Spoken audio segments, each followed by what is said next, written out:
ஆதவர்ஜுனா வந்துட்டு ஒரு ஒரு செட்டில்மெண்ட்டுக்காண்டி போயிருக்காரு.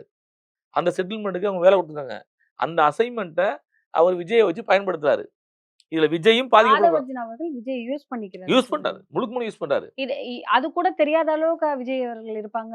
அப்படி கிடையாதும்மா. ஆ. நீங்க நம்புற மாதிரியே பேசுறதுல்லம்மா. ஒரு மனிதனை நம்புற மாதிரியே பேசணும். இது ஆர்எஸ்எஸ் யுத்தி. அப்புறம் எப்படி சார் பிஜேபி தான் நீங்களோட வந்துட்டு எதிரி. அவங்க அவங்க கிட்ட நாங்க நெருங்கவே மாட்டோம். அவங்களுக்கும் எங்களுக்கும் சம்மந்தமே அம்மா, இல்ல அப்படின்னு சொல்லுவாங்க. ஜனநாயகம் பட பிரச்சனை 1 வாரம் ஓடுது. ஒரு அறிக்கை விடல இவைங்க. எங்க இருந்தாங்க? ஒரு அறிக்கை விடல. விசில் சின்னம்னு அறிவிச்சுன்னா கூட்டமே போடுறாய்ங்க. அப்ப ஒரு செட்டில்மெண்ட் தானே முடிஞ்சிருக்கு. ஏம்மா பிற சார் கட்சி இதுல யார் சார் ரொம்ப தெளிவா இருக்கணும்? மக்கள் தெளிவா இருக்கணுமா? இல்ல மக்கள் எனக்கு தெளிவா புரியல. இருக்காங்க. ஏன்னா வந்துட்டு என்ன நடக்குதுன்னே தெரியல. இப்ப நீங்க சொல்லும்போது ஒவ்வொரு விஷயங்களா வெளிய வரும். மக்கள் தெளிவா இருக்காங்க. மக்கள் இந்த விசில் அடிச்சான் குஞ்சுகள நம்ப மாட்டாங்க. ம். புரியுதுங்களா? ம்.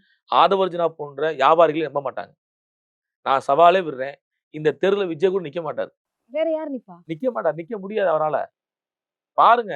நான் நிக்க மாட்டேன் அப்படின்னு ஓடிருவாரு. வேற சும்மா எல்லாரும் நிப்பாட்டுவாரு.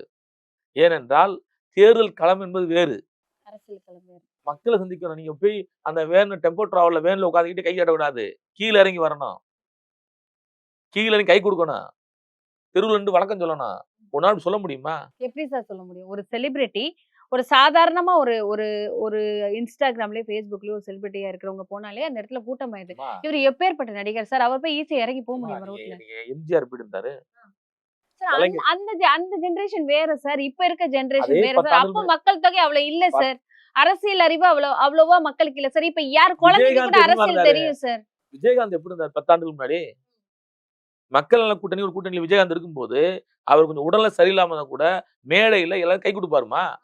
மேடை ஏறும்போது கை குடுத்து வந்தாருமா? கூட்டத்த பார்த்தா கூட்டத்துல நிப்பாருமா? எல்லாரும் கேப்டன் ஆயிர முடியாது சார். அது வேற விஷயம் சார். அததான் சொல்றேன். எல்லாருமே அரசியல் வெற்றி பெற முடியாது. அது ஆதவ அர்ஜுனாக்கும் சரி, விஜய்க்கும் சரி. நீங்க ஒரு வியாபாரியா, ஒரு ஸ்ட்ராட்டஜியாளரா, ஒரு 10 அறிவுஜீவியா அந்த வேலைய பாருங்க. அத விட்டு மற்ற கட்சிகளை குறை சொல்வது, மற்ற இயக்கங்களை குறை சொல்வது, விடுதலை சிறுத்தைகளை சீண்டுவதெல்லாம் வச்சுக்கக்கூடாது. அவர் எச்சரிக்கையா சொல்றான்.